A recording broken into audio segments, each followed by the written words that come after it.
ଅଜିତ ତୋର ମନେ ଅଛି ନା ଅଜିତ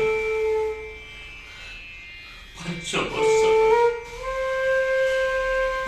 ବର୍ଷ ତଳେ ସେତେବେଳେ ତୋ ବୋଉକୁ ଲିଭର କ୍ୟାନ୍ସର ହେଇଯାଇଥିଲା। ଗାଁରେ ସମସ୍ତେ କହିଲେ ତାକୁ ଭେଲୋର ନେଇଯିବା ପାଇଁ। ହେଲେ ମୋ ପାଖରେ କାହାରି କୌଣସି ବି ନଥିଲା।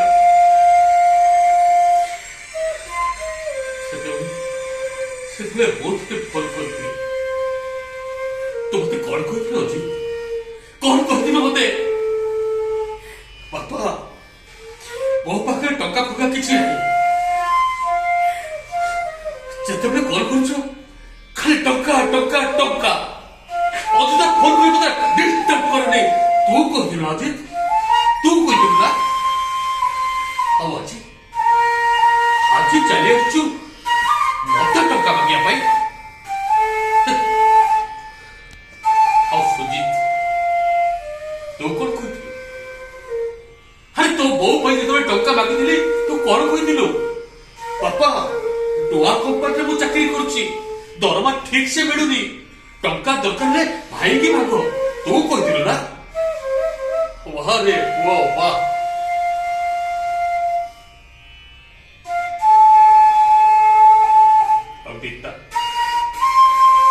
ହ୍ୟାଲୋ, ତୁ ତ ଆମର ଗେଲି ଝିଅ ନା।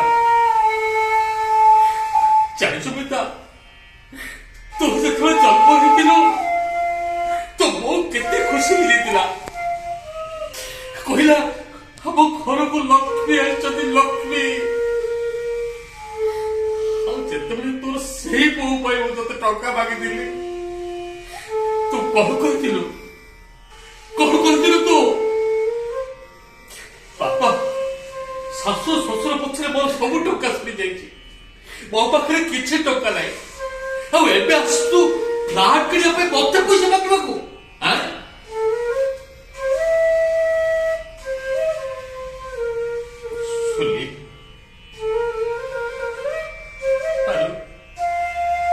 ତୋ ନୂଆ ବୋଉ ତୋ ପାଇଁ କଣ କରିଛି? ଆରେ ତୋ ବାହାଘର ପାଇଁ ସେ ତା ଦେହରୁ ସବୁ ଗଳା ଗାଡି ତତେ ଦେଇ ଦେଇଥିଲା। ମୁଁ ଯେତେବେଳେ ତତେ ମନା କରିଥିଲି ସେ କହିଲା ଗହଣା ମୋର କଣ ହବ ଯେ, ସେଇ ଗହଣା ସବୁ ଆମ ସୁନିକୁ ବେଶ ମାନିବ। ଆଉ ଯେତେବେଳେ ମୁଁ ତତେ ଟଙ୍କା ମାଗିଥିଲି ତୁ କଣ କହିଲୁ ସୁନି? ସୌମେନ୍ଦ୍ରଙ୍କ ବ୍ୟବସାୟ ଠିକ ସେ ଚାଲିନି, ଚାରିଆଡେ ଧାର କରଜ ହେଇଯାଇଛି, ମୋ ପାଖରେ ଟଙ୍କା ନାହିଁ, ତୁ କହିଥିଲୁ ନା? ଆଉ ଆଜି ଚାଲି ଆସିଛୁ ତୋ ପୁଅକୁ ଡାକ୍ତରୀ ପଢେଇବା ପାଇଁ।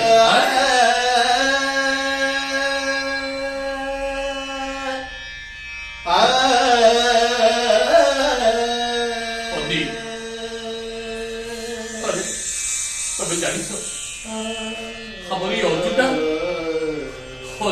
ଛୋଟ ପିଲା ଥିଲା, ତା ବୋଉ କହୁଥିଲା ଆମ ଅଜୁଟା ସୁନା ମୁଣ୍ଡାଟିଏ, ଯେତେବେଳେ ଯାହା କହିବ ତାହା କରିବ।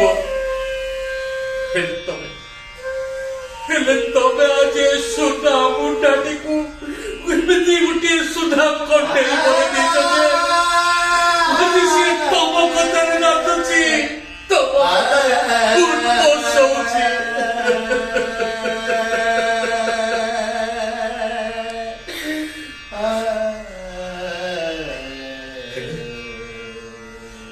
ହେଲେ ଜାଣି ରଖ, ତମେ ମାନେ ଯୋଉ ଆଶା ଯୋଉ ସ୍ୱପ୍ନ ନେଇ ଏଠାକୁ ଦୌଡ଼ି ଆସିଛ ତାକୁ ତମେ ମାନେ ପାଇପାରିବନି।